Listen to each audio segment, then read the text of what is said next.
And I think that that's really a big question, which is essential for our communication, our interaction, our partnership, right? Because that's how I see ABR, right? So it's partnership between us.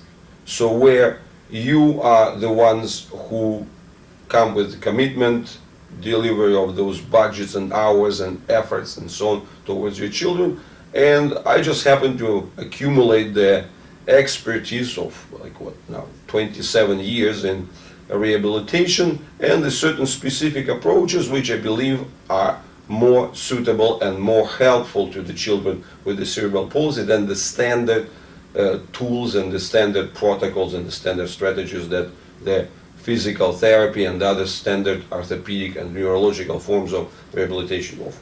Right? That's really the beginning of everything, the true respect. And you see what is important about respect, because sometimes respect gets this sort of thing, oh, I know he's a fighter, I mean he's a player, he wants to do and so and so. That's important, but I don't take this as important. You know, for me, it's just the size of the system, the complexity of the system. So when you look at a different person, a different system, and recognize, oh, this system performs differently, but in terms of complexity, in terms of the internal level of how it's organized, this system is the same level of capacity as me. I'm no better. I'm actually, you know, just have a slightly different distribution. So I spend less of my resources on servicing the internal and have the capacity to do some more external. These kids are slightly different. That's it. So because, you know, love that you experience towards your children, love is unconditional. And could be irrational. Respect is different. Respect is something that has to be earned one way or another. And for me, the simplest thing here is to get this basic axiom of respect. The axiom of respect is we are all 100% biological capacity systems. Capacity systems. You know, to tell you the truth, I don't know. Maybe it's my quirk, maybe it's the way how the different things mean different levels of importance for different people. Some people are more poetic, some people are more rational, some people are more in humanities, some people more into the like harder logic, some people more spiritual, some people are more down to earth. But for me, that's the foundation of my approach. Right? And if anything, this is how I approach each and every child. And that's why probably it has been relatively, I don't know, easy for me, right? It's that so many people, so many specialists and so many enthusiasts who come into this field as volunteers, as doctors, as, you know, like specialists and so on, they are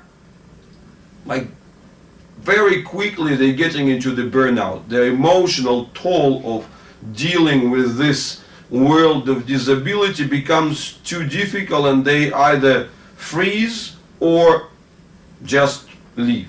Right? And you know, the best example is for me is my sister, right? My sister, she's 12 years younger than me, and she started, you know, she started back in the like you know, maybe almost 15 plus 20 years ago. You know, she started her way into the rehabilitation, but for her it was impossible, right? You know, after a few years she felt that, I mean, I can't, it's just too much. I see those level 5 quadriplegic children, I cannot deal with it. So, and she left the field and moved to the, you know, much more healthy individuals. For me, I don't know, I always felt this respect, so that's why being around the children even in the most severe conditions doesn't really affect me in any way, because I mean, I just look back to this axiom of respect, and for me, I'm working with the fully fledged person,